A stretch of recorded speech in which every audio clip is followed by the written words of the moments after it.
Tout a commencé par une soirée tranquille au domaine de Dario.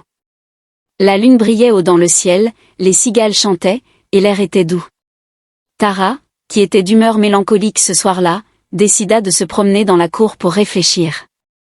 Elle se sentait déjà mal à l'aise depuis l'arrivée de sa sœur, Syrah, et ses soupçons sur une possible relation entre Dario et Syrah ne cessaient de grandir. Alors qu'elle passait près de la maison d'hôte du domaine, une petite mais élégante bâtisse réservée aux invités, elle entendit des rires. Curieuse, elle s'approcha discrètement. C'est là que ses yeux rencontrèrent une scène qui lui coupa le souffle. Dario, son cher époux, était assis très proche de Syrah, sa propre sœur. Il riait et semblait partager un moment de complicité. Tara sentit son cœur se briser en 1000 morceaux. Comment ose-t-il, pensa-t-elle. À ses yeux, tout était clair, son mari la trahissait avec sa sœur. Dans un élan de rage, elle entra brusquement dans la pièce. Et alors, c'est donc ça, hurla-t-elle. Dario, surpris, tenta de s'expliquer. Tara, calme-toi. Ce n'est pas ce que tu crois. Écoute-moi. Mais Tara ne voulait rien entendre. Pour elle, les rires qu'elle avait entendus étaient une preuve suffisante. Tout a commencé par une soirée tranquille au domaine de Dario. La lune brillait haut dans le ciel, les cigales chantaient, et l'air était doux. Tara, qui était d'humeur mélancolique ce soir-là, décida de se promener dans la cour pour réfléchir. Elle se sentait déjà mal à l'aise depuis l'arrivée de sa sœur, Syrah, et ses soupçons sur une possible relation entre Dario et Syrah ne cessaient de grandir. Si vous êtes nouveau sur cette chaîne, nous vous souhaitons la bienvenue. N'oubliez pas d'activer la cloche de notification et de vous abonner à la chaîne pour ne rien rater de nos prochaines histoires.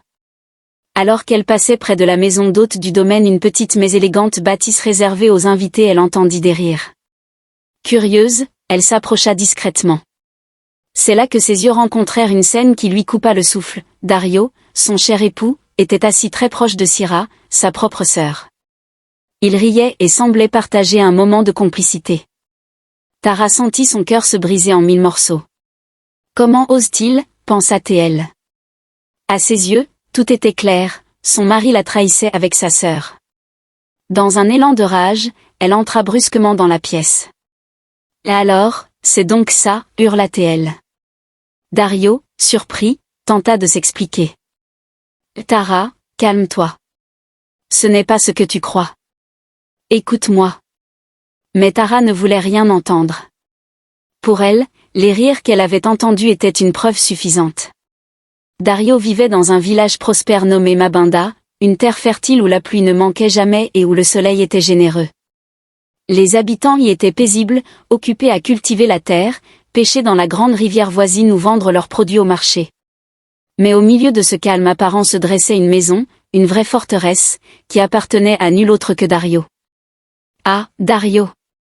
C'était un homme grand, élancé, avec une barbe bien taillée qui brillait toujours comme si elle était huilée chaque matin avec l'huile la plus pure. Il portait des vêtements en tissus rares importés des terres lointaines. Même ses sandales en cuir semblaient crier « Je suis plus riche que toi ». On disait que les oiseaux eux-mêmes arrêtaient de chanter pour admirer sa démarche majestueuse quand il traversait le village. Mais ce qui rendait Dario vraiment célèbre, ou devrais-je dire, célèbre et problématique, c'était son amour légendaire pour les femmes. Il avait cette capacité étrange de faire battre les cœurs de toutes les jeunes filles du village et même des femmes mariées. On racontait que lorsqu'il parlait, même les vieilles mamans au marché oubliaient leurs marchandises pour écouter sa voix suave. Et bien sûr, Dario n'était pas un homme à ignorer un regard admiratif ou un sourire timide. Il avait un talent inné pour séduire, il faut l'admettre, il en abusait.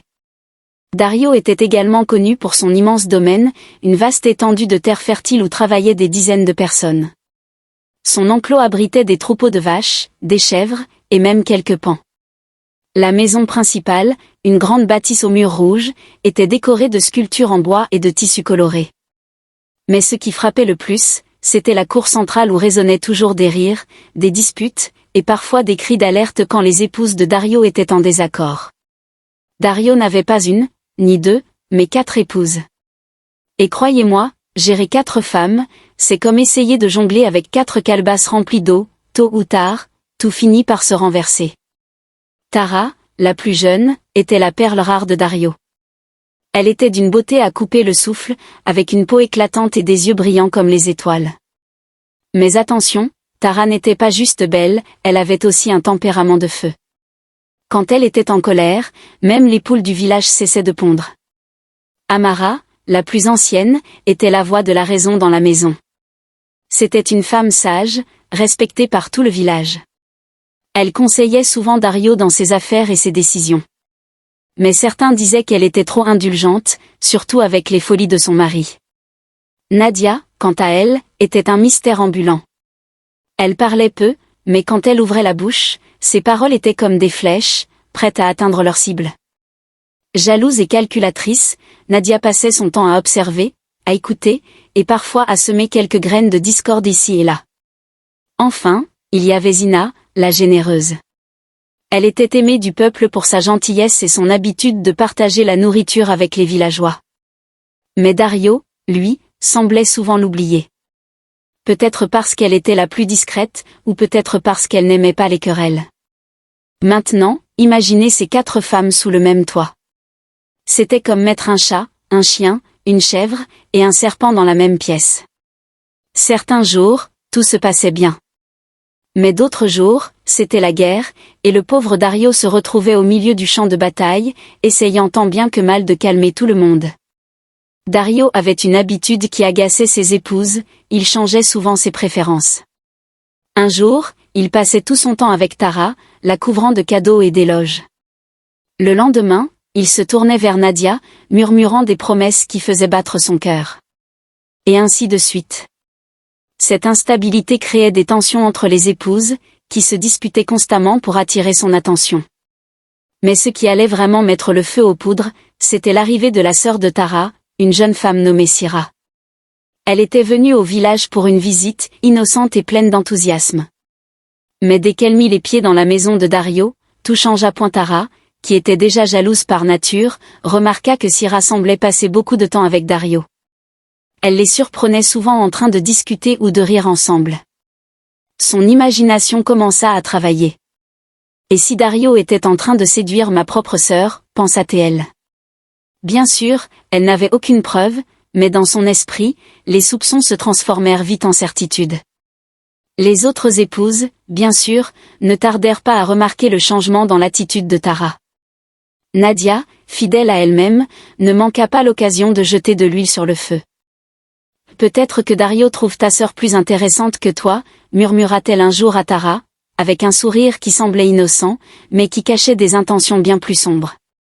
Et c'est ainsi que l'équilibre fragile de la maison de Dario commença à s'effriter. Tara, poussée par sa jalousie et ses émotions, était sur le point de prendre une décision qui changerait la vie de tout le monde. Mais ça, mes enfants, c'est une autre partie de l'histoire. Cette scène déclencha une tempête d'émotions chez Tara. Sa colère, déjà vive, se transforma rapidement en un désir de vengeance.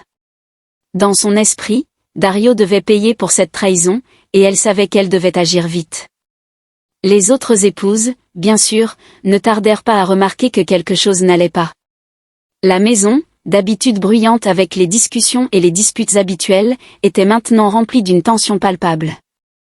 Amara, la sage et la plus ancienne des épouses, fut la première à intervenir. Elle trouva Tara en train de pleurer dans sa chambre et tenta de la raisonner. « Ma fille, écoute-moi, dit-elle doucement. Parfois, ce que nos yeux voient n'est pas toujours la vérité. Tu dois parler à Dario et comprendre ce qui s'est réellement passé. » Mais Tara, dans sa colère, repoussa ses conseils. « Amara, tu es peut-être trop vieille pour comprendre. Moi, je sais ce que j'ai vu, et je sais ce que je dois faire. » Pendant ce temps, Nadia, toujours à l'affût d'une opportunité de semer le chaos, décida d'envenimer la situation. Elle approcha Tara avec une voix mielleuse. « Tara, tu as raison d'être en colère. Dario te manque de respect. Tu ne peux pas laisser passer cela. Si c'était moi, je lui montrerais qu'il ne peut pas jouer avec mes sentiments. » Ces mots, bien qu'innocents en apparence, étaient comme de l'huile sur le feu. Zina, la généreuse, tenta à son tour de calmer les tensions. Elle rejoignit Tara et essaya de lui parler avec douceur. « Tara, nous sommes toutes dans le même bateau. Si nous commençons à nous battre entre nous, nous allons toutes couler. Dario a peut-être fait une erreur, mais il faut lui donner une chance de s'expliquer. Mais Tara, trop en colère, ne prêta pas attention à ses paroles. Tara était maintenant consumée par sa colère et son chagrin. Elle se sentait trahie non seulement par son mari, mais aussi par sa propre sœur. Comment a-t-elle pu me faire ça, se demandait-elle. Elle se souvenait des moments de complicité qu'elles avaient partagés, des rires, des secrets, et tout cela semblait maintenant faux. Dans la maison, l'ambiance était électrique. Chaque épouse réagissait différemment. Amara, fidèle à sa sagesse, tentait de maintenir la paix, mais elle savait que la situation allait dégénérer si personne ne prenait les choses en main. Nadia, comme une ombre malveillante, observait tout avec un sourire caché, satisfaite du chaos qu'elle avait contribué à créer. Zina, inquiète pour la famille, essayait désespérément de trouver une solution, mais son rôle effacé rendait ses efforts vains. Alors que la nuit avançait, Tara se retira dans sa chambre, mais elle ne trouva pas le sommeil. Son esprit bouillonnait de pensées. Il doit comprendre ce que ça fait d'être trahi, pensa-t-elle. Elle se rappela les paroles de Nadia, tu ne peux pas laisser passer cela. Et ainsi, dans un moment de faiblesse, Tara prit une décision radicale. Dites-nous en commentaire de quel pays vous nous suivez. La nuit où tout bascula, le ciel semblait refléter l'âme tourmentée de Tara. Les nuages noirs s'accumulaient, et un vent glacial soufflait sur le domaine de Dario. Même les animaux semblaient mal à l'aise, comme s'ils pressentaient qu'un grand malheur allait se produire. Tara, assise seule dans sa chambre, était envahie par une tempête intérieure. Sa colère, alimentée par les paroles venimeuses de Nadia et par les soupçons qu'elle avait cultivés, atteignit son paroxysme. Elle n'arrivait pas à chasser de son esprit l'image de Dario et de sa sœur Syrah ensemble. À ses yeux, il ne s'agissait plus d'une simple trahison, mais d'une humiliation profonde qu'elle ne pouvait pas tolérer. Alors, une pensée sombre germa dans son esprit. Si Dario ne peut pas être fidèle, alors je dois le rendre docile, murmura-t-elle à elle-même. Son esprit, embrouillé par la rage, trouva une solution terrifiante, mutiler l'homme qu'elle aimait autrefois. C'était, selon elle, la seule manière de lui enseigner une leçon qu'il n'oublierait jamais. Avec une détermination glaciale, elle se leva et se dirigea vers la cuisine, où elle prit un couteau bien aiguisé. Le manche en bois semblait brûler dans sa main, mais Tara ne recula pas, c'est pour son bien, se convainquit-elle, comme si cette pensée pouvait atténuer la gravité de son acte. La nuit était maintenant pleinement orageuse. Les éclairs illuminaient par intermittence le domaine, et le tonnerre grondait comme une mise en garde des ancêtres. Mais Tara, emportée par sa rage, ne voyait ni n'entendait rien d'autre que le battement rapide de son propre cœur. Elle entra dans la chambre de Dario, où il dormait paisiblement, inconscient du danger imminent. L'obscurité de la pièce était percée par les éclats de lumière des éclairs, révélant le visage de Tara, durci par la détermination. Elle s'approcha lentement du lit, ses pas silencieux comme ceux d'un chasseur traquant sa proie. Alors qu'elle levait le couteau, une dernière hésitation la traversa. Est-ce vraiment la solution? Mais cette question fut vite noyée par sa colère. Et dans un mouvement rapide et irréversible, elle commit l'acte qui allait changer leur vie à jamais. Dario se réveilla en hurlant, sa douleur déchirant le silence de la nuit. Le cri alerta non seulement les autres épouses, mais aussi les domestiques du domaine, qui accoururent en panique. Tara, les mains tremblantes et tachées de sang, recula, réalisant l'ampleur de ce qu'elle venait de faire. La douleur de Dario n'était pas seulement physique. C'était une humiliation, un effondrement total de son statut d'homme puissant et respecté. Lui qui était toujours vu comme invincible, comme un roi dans son domaine, était maintenant réduit à un homme brisé, gémissant de douleur. Les épouses furent les premières à arriver sur les lieux. Amara, horrifiée, tenta de comprendre ce qui s'était passé. « Tara, qu'as-tu fait » demanda-t-elle d'une voix tremblante. Mais Tara, les yeux remplis de larmes, ne répondit pas. Nadia, bien sûr, ne put s'empêcher d'ajouter une touche de drame. « Je savais que cela finirait mal, dit-elle en secouant la tête, bien que son sourire caché trahissait une satisfaction malveillante. Zina, fidèle à son caractère, se précipita pour aider Dario, mais ses mains tremblaient tellement qu'elle ne savait pas quoi faire. Le tumulte dans la maison attira rapidement l'attention des villageois. Bientôt, une foule se forma à l'extérieur, murmurant et spéculant sur ce qui avait bien pu se passer. « On dit que Tara a attaqué Dario » murmura une vieille femme. Mais pourquoi ferait-elle une chose pareille? Peut-être qu'il l'a trahi, répondit un jeune homme, secouant la tête avec incrédulité. Pendant ce temps, Tara s'était réfugiée dans un coin de la maison, le couteau toujours à la main. Son esprit était un champ de bataille entre la culpabilité et la justification. Je devais le faire, se répétait-elle, comme pour se convaincre. Il m'a trahi. Il devait comprendre que je ne suis pas une femme qu'on peut humilier. Mais malgré ces paroles, une partie d'elle savait qu'elle avait dépassé les limites. Les souvenirs des moments heureux qu'elle avait partagés avec Dario revenaient la hanter. Elle se rappela le jour de leur mariage, quand il lui avait promis de la chérir et de la protéger. Et maintenant, c'était elle qui l'avait blessée de manière irréparable. L'acte de Tara devint rapidement le sujet de toutes les conversations dans le village. Certains la blâmaient sévèrement, la qualifiant de femme folle ou de sorcière. Une femme normale ne ferait jamais une telle chose, disait-il. D'autres, cependant, la défendaient. Si Dario l'a trahi, elle avait raison de réagir, affirma une jeune femme au marché. Les hommes pensent qu'ils peuvent tout faire sans conséquence. Peut-être que cela lui servira de leçon. La nuit où Tara mutila Dario fut un tournant non seulement pour leur famille, mais aussi pour tout le village. Les relations entre les épouses devinrent encore plus tendues, les villageois prirent parti, et Dario, autrefois un homme puissant, devint une figure de pitié et de moquerie. Dario, jadis l'homme le plus puissant et le plus respecté du village, n'était plus qu'une ombre de lui-même. Son corps portait les marques de la douleur physique, mais son esprit était encore plus meurtri. Lui, le maître incontesté de sa maison, avait perdu tout contrôle. Chaque pas qu'il faisait était un rappel cruel de ce qu'il avait perdu. Mais Dario n'était pas le seul à souffrir. La maison elle-même semblait s'être transformée en un champ de bataille. Les épouses, autrefois liées par un équilibre fragile, commencèrent à se retourner les unes contre les autres. Amara, la sage, tenta d'abord de maintenir l'ordre. Nous devons rester unis, disait-elle souvent, mais ces paroles semblaient tomber dans l'oreille d'un sourd. Elle devint rapidement la cible des critiques des autres épouses, qui l'accusaient de favoriser Dario. Nadia, toujours calculatrice, vit l'opportunité de tirer profit de la situation. Elle s'employa à exacerber les tensions, murmurant à l'oreille de chacune des épouses des mots empoisonnés. Zina, la généreuse, fut accablée par le chaos. Sa nature douce et bienveillante, qui aurait pu apaiser les tensions, fut ignorée par les autres. Elle se retrouva isolée, incapable de faire entendre sa voix. Tara, quant à elle, était en proie à des remords croissants. Mais plutôt que de chercher la réconciliation, elle se replia sur elle-même, devenant une femme méfiante et irritable. Elle évitait le regard de Dario, mais sa colère envers Nadia grandissait.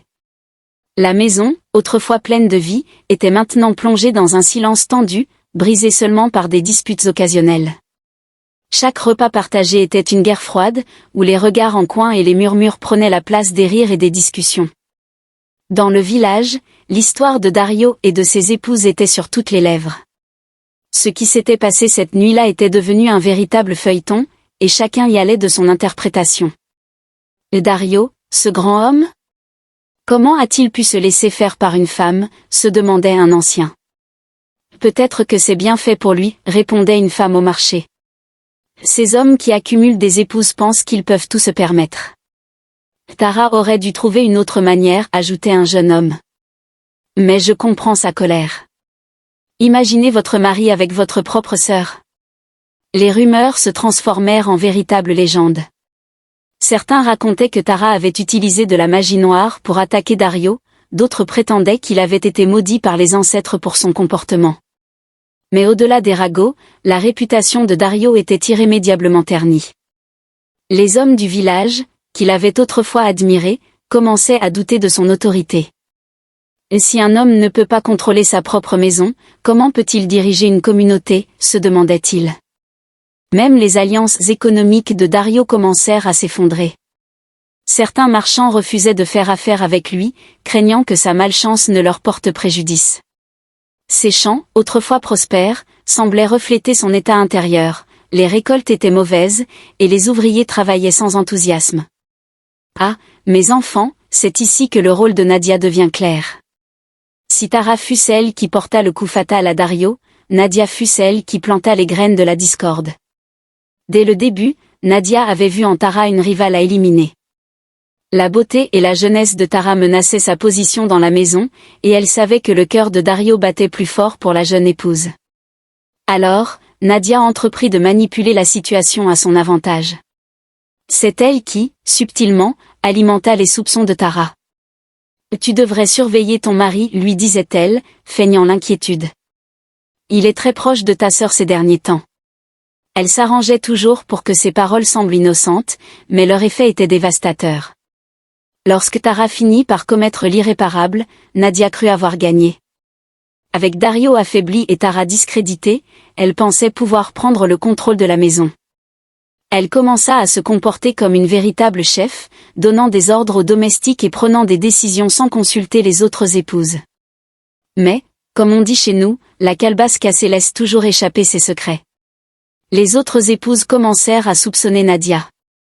Amara, en particulier, remarqua que Nadia semblait toujours être au bon endroit au bon moment, comme si elle tirait les ficelles en coulisses. Alors que les jours passaient, la maison de Dario devint un lieu de méfiance et de ressentiment. Les épouses formaient des alliances temporaires, mais aucune ne durait. Amara, bien que sage, finit par se lasser de tenter de maintenir la paix. « Que chacun fasse ce qu'il veut », déclara-t-elle un jour, excédée. Zina, fatiguée d'être ignorée, commença à envisager de quitter la maison pour retourner auprès de sa famille. Nadia, bien qu'elle ait gagné en influence, se retrouvait isolée, car personne ne lui faisait confiance. Et Dario ? Lui, l'homme brisé, se demandait comment il avait pu en arriver là. Était-ce sa faute ? Était-ce le prix à payer pour ses infidélités ? Un jour, alors que le chaos régnait toujours dans la maison de Dario, un ancien du village, connu pour sa sagesse, vint leur rendre visite. « Vous avez tous perdu votre chemin, dit-il en les regardant tour à tour. Vous avez laissé la jalousie, la vengeance et la trahison vous consumer. Si vous ne changez pas, cette maison sera votre tombeau. » Ces paroles résonnèrent dans le cœur de chacun, comme une cloche qui réveille une communauté endormie. Mais cela suffira-t-il à réparer les dommages ? Ah, mes enfants, la suite de cette histoire est comme un grand fleuve, parfois calme, parfois tumultueux. Mais même le plus grand des fleuves finit par retrouver sa source, et c'est peut-être ce qui attend cette famille brisée. Reprenons, car l'intervention de cet ancien sage, bien que percutante, n'a pas suffi à apaiser les cœurs endurcis ni à réparer les dégâts causés. Suite à la visite du sage, un conseil fut organisé au sein de la maison. Dario, bien que diminué, décida qu'il était temps de reprendre en main ce qui lui restait de famille. Il convoqua ses épouses dans la grande salle commune, un lieu qui, auparavant, avait été témoin de rires et de célébrations, mais qui, ce jour-là, résonnait d'une tension palpable. « Nous ne pouvons pas continuer ainsi, déclara Dario, sa voix faible mais déterminée. Je ne suis peut-être plus l'homme que j'étais, mais je refuse de laisser cette maison devenir un champ de ruines. » Les épouses échangèrent des regards hésitants. Amara, fidèle à son rôle de médiatrice, prit la parole. Il est vrai que cette situation ne peut plus durer. Mais pour avancer, nous devons d'abord reconnaître nos torts. Un silence suivit ces paroles, chacun pesant le poids de ses erreurs. Tara, qui avait longtemps gardé le silence, leva finalement les yeux. « Je suis prête à reconnaître ma faute, dit-elle, sa voix tremblante.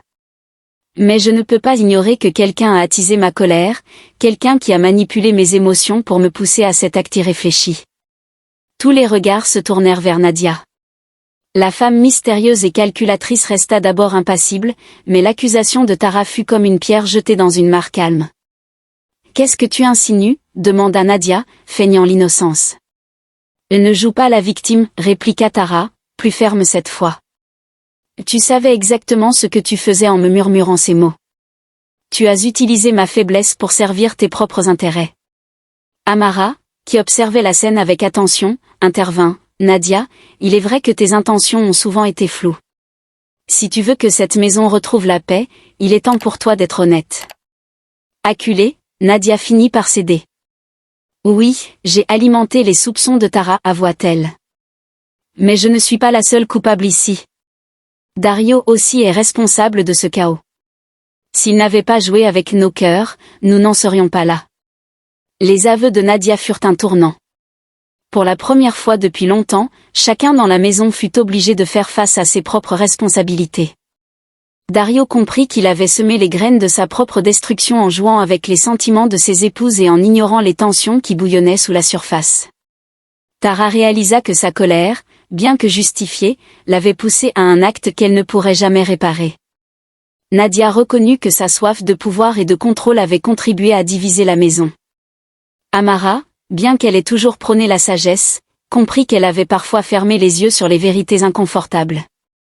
Zina, la généreuse, trouva enfin le courage de parler. « Nous avons tous souffert, dit-elle. Mais si nous voulons avancer, nous devons nous pardonner les uns les autres. » Dario, bien que physiquement diminué, décida de consacrer le reste de sa vie à réparer ses erreurs. Il cessa de chercher à dominer ses épouses et commença à les traiter comme des partenaires égaux. Les épouses, quant à elles, mirent de côté leur rivalité pour travailler ensemble à reconstruire leur maison et leur réputation. Cela ne fut pas facile, car les blessures, bien que invisibles, étaient profondes. Mais petit à petit, avec de la patience et du temps, elles apprirent à se pardonner. Le village, témoin de cette transformation, en tira une leçon précieuse. Même les plus grands peuvent tomber, disait-on, mais ce qui compte, c'est comment ils se relèvent. Nous sommes à la fin de cette histoire. Si elle vous a plu, laissez-nous votre commentaire. Merci de nous avoir suivis et à bientôt pour une nouvelle histoire.